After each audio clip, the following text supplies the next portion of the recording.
New research reveals millennials are driving the shift towards a more sustainable future. With the environment and climate change our second biggest concerns globally, perhaps we shouldn't just be known as selfish, lazy and tech-savvy.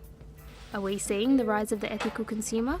There are two trends. On the one hand, I've seen Generation Y individuals who are more aware, who are more politically engaged, and that's certainly a good thing, who are more responsive and concerned about the sustainability trends, and they're also happy and willing to act on the challenges.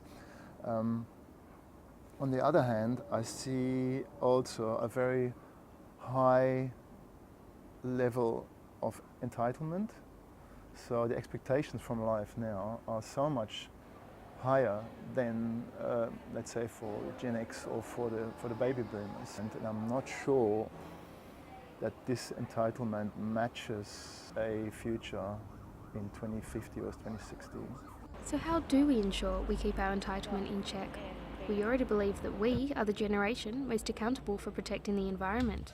And sustainability is a shopping priority. Manfred says that most of the responsibility lies on the consumer. If you really think about your consumption basket over 1 year, what do you really need from that? I would not be surprised if you could actually delete about half of this and still have a pretty good life. I met with a couple of Gen Yers to see what they're doing at a local scale to combat waste and promote sustainability. We essentially have grown to become a national organisation which helps young people align what they care about, whether it's the environment or health or animal welfare, with what they actually put on their plates for dinner every night. So why are young people so important to food sustainability? They're going to be the generation that inherits a lot of the problems, but I think we're also uniquely placed because we tend to think quite creatively about these things, and so there's a lot of doom and gloom in the news, but most of the young farmers who we talk to and chat to, we find that they're the ones who are really gunning for sustainable new solutions. And how can we change our consumer habits?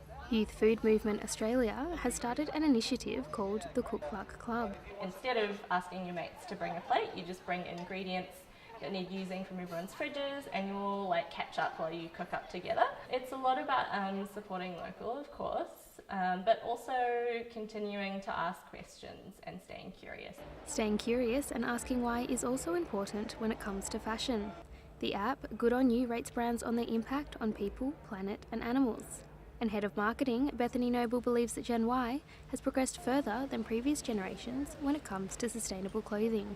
They might not yet have the clout or the consumer power to make these changes, but they're slowly edging their way more into sort of mainstream consumerism and saying these things matter to us. We want to know who made our clothes.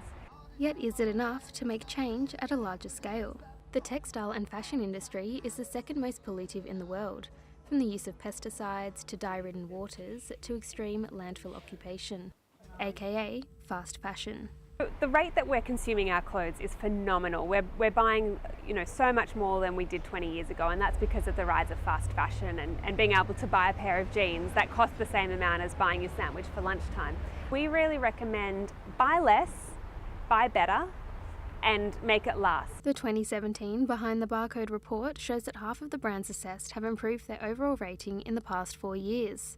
However, of these 330 brands ranked from A to F, only 13 were given an A. The report's author, Gershon Numbolka, says that people need to vote with their wallets in order to demand better conditions. Instead, you're behaving as a citizen and taking responsibility and saying, where did this come from? And no longer being driven by just buying, but being driven by sort of more extrinsic values. The future of ethical fashion is so exciting, and I'm really proud to see this next generation taking it up and really running with it.